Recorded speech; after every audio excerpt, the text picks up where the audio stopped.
नमस्कार, आप सभी का स्वागत है एक्सेलशियर न्यूज़ में। इन दिनों पूरे देश की नज़रें फाइनेंस मिनिस्टर पर टिकी हुई हैं, जो अपना 8वां रिकॉर्ड बजट जो है 1 फरवरी को पेश करने जा रही हैं। और जिस तरह से यूनियन मिनिस्टर ये बजट पेश करेंगी, तो उम्मीदों की बात करें, एक्सपेक्टेशंस की बात करें, तो हर देशवासियों को कई तरह की एक्सपेक्टेशंस जो हैं फाइनेंस मिनिस्टर के ऊपर हैं। आइए जानने की कोशिश करते हैं कि इस बजट सेशन को लेकर हमारी आम जनता क्या कहना चाहती है और किस नज़रिए से देखती हैं जो फाइनेंस मिनिस्टर बजट पेश करने वाली हैं।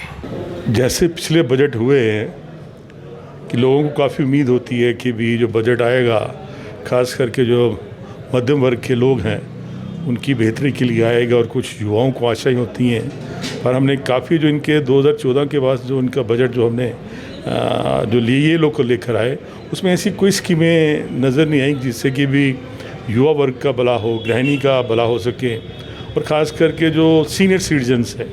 मैं तो यही उम्मीद करता हूं कि भी सरकार को चाहिए कि भी जो स्कीमें सीनियर सिटीजन्स के लिए हुआ करती थी, ख़ास करके उनको रेलवे में कंसेशन मिला करती थी, कि वो दोबारा उसको लागू किया जाए। उसका जो बेरोज़गार जो नौजवान है, ख़ास करके हमारे जम्मू कश्मीर के अंदर, कि उनको बड़ी आशा है कि सरकार, क्योंकि आज की डेट में जो बजट जो पेश होगा, क्योंकि यूनियन टेरिटरी है ये जम्मू कश्मीर, तो वो भी सेंट्रल गवर्नमेंट के हाथ में सब कुछ होगा। तो चाहिए सरकार क्योंकि जितना हो सके रोज़गार का इंतज़ाम कर सके जो हमारा पढ़ा लिखा नौजवान है जम्मू कश्मीर के अंदर, और टूरिज़म सेक्टर को यहाँ बढ़ावा दिया जाए। और साथ में जो एक स्लैब जो रखा हुआ है इन्होंने, इनकम टैक्स का स्लैब जो है वो बढ़ाना चाहिए, और हेल्थ सेक्टर में ज़्यादा से ज़्यादा पैसा इसमें रखना चाहिए, कि खास करके जैसे दिल्ली के अंदर कुछ सरकारें जो लोकल जो सरकार है, दिल्ली सरकार, जो उन्होंने फैसिलिटीज़ प्रोवाइड करती है सिटीजन्स को। मेरी भी यही एक डिमांड रहेगी हमारी तरफ से कि सेंट्रल गवर्नमेंट को चाहिए कि जो भी सीनियर सिटीजन्स है उनका इलाज के लिए जो पूरे जम्मू कश्मीर के अंदर या पूरे हिंदुस्तान के अंदर कोई भी किसी किस्म की जो उनको रोग जो लगता है, उसकी चाहे प्राइवेट हॉस्पिटल हो चाहे सरकारी हॉस्पिटल हो, उसमें उनका फ्री इलाज होना चाहिए। और ज़्यादा से ज़्यादा फैसिलिटी जो सीनियर सिटीजन से आप टैक्स भी वसूल करते हैं जी, और ये जो टैक्स की मार जो सीनियर सिटीजन जो पेंशन के ऊपर आप उनसे टैक्स वसूल करते, तो ये ऐसी चीज़ों को जो नज़रअंदाज करना चाहिए, और उनको ज़्यादा से ज़्यादा बेनिफिट देना चाहिए कि सीनियर सिटीजन को पेंशन कितनी की मिलती है, पेंशन की वो अपना इलाज कराएगा या घर का खर्चा चलाएगा। और आप जानते हैं कि आजकल के माहौल में तो जो नई जनरेशन है, यंग जनरेशन, अपने माँ बाप को अकेला छोड़कर कहीं बाहर चले जाते हैं। तो सीनियर सिटीजन्स और जो मध्य वर्ग के लोग हैं, और तीसरा गृहिणियाँ जो हैं, कि उनकी रसोई के ऊपर बोझ ना पड़े, ऐसा बजट आना चाहिए। जिस ढंग से पब्लिक की उम्मीदें हैं, हमें नहीं उम्मीद है कि कुछ सेंटर दे पाए। क्यों? आप देखिए, दिल्ली की इलेक्शन है सिर के ऊपर, 5 तारीख को वोटिंग होनी है, 8 के रिज़ल्ट हैं। जिस ढंग से ये पॉलिटिकल पार्टीज़ पैसे बांट रही हैं, अगर एक पार्टी ने अनाउंस किया 2100 रुपया, दूसरी पार्टी कहती 2500 रुपया हम देंगे, ठीक है। एक पार्टी कहती है हम मतलब कोई मुफ्त बिजली देंगे, दूसरी पार्टी कहती है हम उससे ज़्यादा देंगे। आप देखिए गवर्नमेंट के ऊपर लोन्स कितने बढ़ते जा रहे हैं। इतने सालों में आप अगर नोट करेंगे तो लोन्स जिस स्टेट का मान लीजिए 500 करोड़ था, आज वो 1500 करोड़ में है। जो 3000 करोड़ में था वो 5500 करोड़ पे है। सो इस ढंग से अगर आप लोग पैसे जो टैक्स पेयर हैं उनके पैसों को इस ढंग से बांटते जाओगे, तो हमें उम्मीद नहीं लगती है कि एक दिन कोई हमारी गवर्नमेंट जो है कोई अच्छा सा स्टेप ले पाए। बाकी बजट से बहुत उम्मीदें होती हैं जनरल पब्लिक को।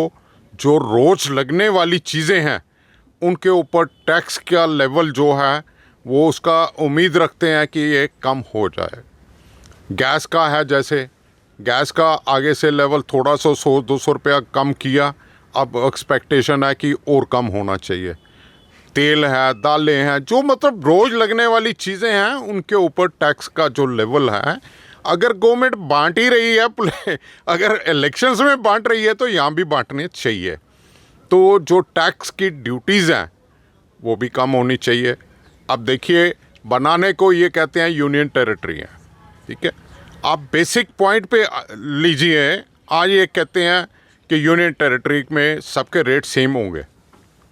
वन नेशन वन टैक्स जब स्टार्ट हुआ था 2014 में, तो आज यूनियन टेरिटरी की पोजीशन ले लीजिए। अगर लीकर को ले लें आप, चंडीगढ़ में लीकर का जो भाव 500 रुपया सपोज बॉटल का, जम्मू में 1000 बिकता है, ये भी यूनियन टेरिटरी है। देखो, ये इनके पास उन चीज़ों पे कोई कंट्रोल तो हुआ नहीं सेंटर से। अब ये हम आपके माध्यम से सेंटर तक ये बात पहुंचाना चाहते हैं, अगर एक टैक्स एक नेशन की बात हुई थी तो उसके ऊपर थोड़ा सा गौर फरमाइए, क्योंकि इनमें जो कम्युनिकेशन गैप है वो स्टिल देयर, कि एक नेशन एक टैक्स का कोई बात बन नहीं रही। जितनी भी हैं, आज कोई भी पार्टी होती है, लोग प्रेफर करते हैं हरियाणा से लीकर आ जाए, चंडीगढ़ से लीकर आ जाए। क्यों? टैक्स का बहुत डिफरेंस है। एक बॉटल यहाँ 3700 में मिलती है, चंडीगढ़ में 1800 की है। अब वो सारा कुछ डालने के बाद अगर यहाँ पे आपको 2000 की बोतल मिलती है, पार्टी आपकी 50% लीकर का रेट आपको हो गया, तो इन चीज़ों पे सेंटर को ज़रूर ध्यान देना चाहिए कि जो लीकर का रेट है उसको के बारे में भी सोचना चाहिए। हम नहीं कहते यूनियन टेरिटरी, हम कहते हैं ऑल ओवर इंडिया एक रेट होना चाहिए। इसमें यूनियन टेरिटरी या बाकी आप स्टेटों को वो साथ लेकर मत चलिए, एक रेट कीजिए ताकि कहीं से भी ले। और ये जो है इंटर स्टेट जो स्मगलिंग कहते हैं, जिसको ये कहते हैं जी 2 बॉटल से ज़्यादा एक्साइज रूल है, नहीं लेकर जा सकते, वो ख़त्म हो। बजट का मतलब है कि all over India one nation है तो वन रेट होना चाहिए। सो हमारी यही आपके माध्यम से सेंटर तक यही है कि जो पॉसिबिलिटी हो सकती है उसके ऊपर ध्यान दीजिए। अब एयर टिकट है उसके ऊपर ध्यान दीजिए, उसको उसके रेट फिक्स कीजिए। होटल है उसका कोई भी वो अंदाज नहीं है। टूरिस्ट सीज़न होता है, आप कश्मीर की बात ले लीजिए, वो हमारे भाई हैं, कमा रहे हैं, हमें खुशी है, लेकिन जो टूरिस्ट वहाँ पे पहुँचता है उसके लिए प्रॉब्लम हो जाती है कि एक होटल जो 5000 है, जब थोड़ा सा पीक होता है वही होटल का रेट 15000 चले जाता है। इनको उसका थोड़ा सा सोचना चाहिए सेंटर को। सेंटर में बैठे हैं, हमारी स्टेट गवर्नमेंट है, अभी ये इस पोजीशन में नहीं है कि कोई प्रॉपर डिसीजन ले सके। जब तक इसको स्टेटहुड प्रॉपर नहीं मिलेगा तब तक ये पूरे ढंग से स्टेट नहीं चल पाएगी। तो हम आपके माध्यम से ये भी कहना चाहते हैं कि ये स्टेटहुड प्रॉपर दिया जाए ताकि गवर्नमेंट प्रॉपर ढंग से लोगों की जो उम्मीदें हैं उसके ऊपर उतर सके। Thank you. कि जम्मू कश्मीर ही नहीं, पूरे इंडिया के अंदर जो महंगाई बढ़ रही है, आसमान को छू रही है, उसको कम करने के लिए क्या मेजर्स लिए जाएंगे, ये फाइनेंस मिनिस्टर को एक चैलेंज होगा। दूसरा, जम्मू कश्मीर अलग है, सिचुएशन है, यहाँ यूटी है, यहाँ के लोगों के अलग से एक्सपेक्टेशंस हैं। यहाँ क्या टूरिज़्म, यहाँ का जो बिजली का मसला है या बेरोज़गारी है, यहाँ जो नौजवान सड़कों के ऊपर हैं, बेरोज़गार डेली वेजर्स हैं जिनको परमानेंट करना है, ये इश्यूज़ हैं जिनका मुझे उम्मीद है कि सेंट्रल गवर्नमेंट ख्याल रखेगी। लेकिन ओवरऑल मैं देख रहा हूँ कि 1,73,000 करोड़ का जो कर्ज़ा है पूरे मुल्क को, उसको कैसे मैनेज किया जाएगा, ये फाइनेंस मिनिस्टर को एक चैलेंज होगा। क्योंकि अपोजिशन वहाँ है, तो मुझे उम्मीद है कि इस चीज़ को वो डिस्कस करेंगे कि 2014 में ये जो बजट था, ये शायद ये जो कर्ज़ा था ये 50,000 करोड़ से ज़्यादा नहीं था, लेकिन आज की डेट के ऊपर 1,73,000 करोड़ से ज़्यादा का जो कर्ज़ा है, ये मुल्क के लिए ख़तरे की निशानी है। मुल्क जो है इस मामले में दब जाएगा। तो मुझे लगता है कि जो पॉलिटिकल लोग हैं, जो इकनॉमिस्ट हैं या जो इंटेलेक्चुअल लोग हैं, वो इसको सोचेंगे और इससे बाहर निकलने की कोशिश करेंगे। यही उम्मीद है बजट के अंदर जो डिस्कशन होगा। अक्सर हमने देखा है कि जब भी बजट सेशन आता है तो कहीं ना कहीं टैक्सेस जो है वो इम्पोज कर दिए जाते हैं और इसका आर्थिक बोझ जो है आम जनता पर पड़ता है। जी, मैं यही आपसे अर्ज़ कर रहा हूँ कि फाइनेंस मिनिस्टर का काम होता है बैलेंस करना। और लोगों का एक जो इंडस्ट्रीज़ चलती हैं उनको कैसे मौका फराहम हो जाए, वो अपनी चीज़ बना सकें। टैक्सेस को कम से कम कैसे किया जाए ताकि लोग टैक्सेस के बोझ के तले दबे ना हों, क्योंकि इस वक्त अगर आप देखेंगे तो टैक्सेस की भरमार है और बहुत से मामलात में दूध पे टैक्स है, मक्खन पे टैक्स है, अंडे पे टैक्स है, कोई भी चीज़ टैक्स के बराबर नहीं है। मगर उसके साथ जो दूसरी चीज़ है वो टैक्स के ऊपर भी टैक्स है।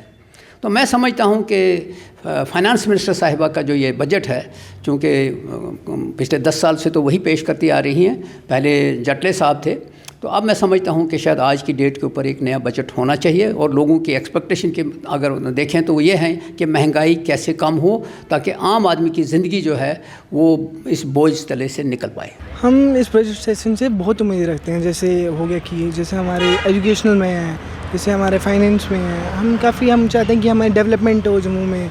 जैसे कि जम्मू में काफ़ी अनडेवलप्ड एरियाज़ है, तो सब चीज़ों की डेवलपमेंट हो, हमारा एरिया भी ग्रो करे। और जो बाकी सब चीज़ें हैं जैसे जॉब्स हैं, जैसे रिक्रूटमेंट्स है वो नहीं है, काफ़ी जो यूथ है हमारा वो अनएम्प्लॉयड है, एम्प्लॉयमेंट रेट बढ़े। जो बजट है उससे अलग अलग सेक्टर्स में जॉब निकले, एम्प्लॉयमेंट बढ़े, बेसिकली एम्प्लॉयमेंट बढ़े, क्योंकि सबको एट द एंड सबको एम्प्लॉयमेंट ही चाहिए। तो आप चाहते हैं कि युवाओं का विशेष ध्यान रखा जाए और रोज़गार के नए रास्ते जो हैं वो खुलने चाहिए। हाँ जी। और बाकी मतलब कि स्पोर्ट्स को भी बढ़ावा देना चाहिए। जैसे हमारी स्पोर्ट्स मिनिस्ट्री है वो हमारे स्पोर्ट्स पे नहीं ध्यान दे रही है, जो हमारी स्टेट की स्पोर्ट्स मिनिस्ट्री है वो नहीं ध्यान दे रही है। जो हमारे एथलीट्स हैं उनको थोड़ा बढ़ावा देना चाहिए, जैसे उनको स्पॉन्सर्स वगैरह करना चाहिए, क्योंकि काफ़ी सारे एथलीट्स हैं जो नहीं अफोर्ड कर पाते हैं, जो नेशनल है उसके लिए जाते हैं वगैरह, जो बाहर इंटरनेशनल के लिए वो नहीं अफोर्ड कर पाते हैं बच्चे, इसलिए जो हमारे ब्राइट अच्छे एथलीट्स हैं वो नहीं जा पाते हैं। तो मिनिस्ट्री को इस पर भी ध्यान देना चाहिए। आपका नाम क्या है? सर मेरा नाम करण है। तो करण, आप क्या उम्मीदें रखते हैं? सर मैं यही कहता हूँ, यहाँ के बच्चे हैं जो ऐसे डिग्री लेके बैठे हुए, ऐसे अनएम्प्लॉयड बैठे हैं, मैं इनको यही कहता हूँ ऐसे जॉब्स दें इनको। जैसे अभी पीछे पुलिस का हुआ, वहाँ पे 1995 के बच्चे भी आए थे, वैसे थोड़ा जॉब्स ऑफर करें तो फिर ठीक है, बच्चे ऐसे एम्प्लॉयड हो। आपका नाम क्या है? इरफान नाम। तो इरफान जी, जिस तरह से बजट जो है पेश होने वाला है, तो इस बजट से आपको क्या उम्मीदें हैं? बेसिकली जैसे कि ये टैक्सेस वगैरह इन्होंने बहुत सारे किए हैं इस पे, तो उनको थोड़ा कम करें, क्योंकि कुछ बंदे ऐसे हैं ना जो मतलब कुछ अफोर्ड नहीं कर सकते, कोई अच्छी चीज़ बेटर मतलब कुछ चीज़ अफोर्ड नहीं कर सकते, उनके लिए टैक्सेस वगैरह कम करें और इसका जो मतलब है प्राइस वगैरह वो कम करें ताकि सब अफोर्ड कर सके। जो गरीब हैं उनके लिए भी मतलब अच्छे से अफोर्ड कर सके ये तमाम इक्विपमेंट्स वगैरह सब कुछ। इस बजट सेशन से सबको जो है काफ़ी उम्मीदें। अब देखना होगा कि फाइनेंस मिनिस्टर जो है किस तरह से हर सेक्टर को बैलेंस करते हैं। और विशेष प्रकार से अगर युवाओं की बात करें तो युवाओं की उम्मीदें हैं कि रोज़गार के नए रास्ते खुले, नए अवसर जो है वो मिलें। और इसी तरह से अगर हम मिडिल क्लास की बात करें तो उनकी भी जो है अपनी अपनी अपेक्षाएँ, बिजनेस कम्युनिटी की बात करें उन्हें भी काफ़ी उम्मीदें हैं। हर वर्ग को जो है इस बजट सेशन से काफ़ी उम्मीदें। अब देखना यह है कि फाइनेंस मिनिस्टर किस तरह का बजट पेश करती है और क्या ये बजट जो है आम जनता की उम्मीदों पर खरा उतरता है या नहीं। फिलहाल नितिन कनोत्रा और मुझे यानी कि रितेश गुप्ता को दीजिए इजाजत और आप देखते रहें एक्सेलशियर न्यूज़।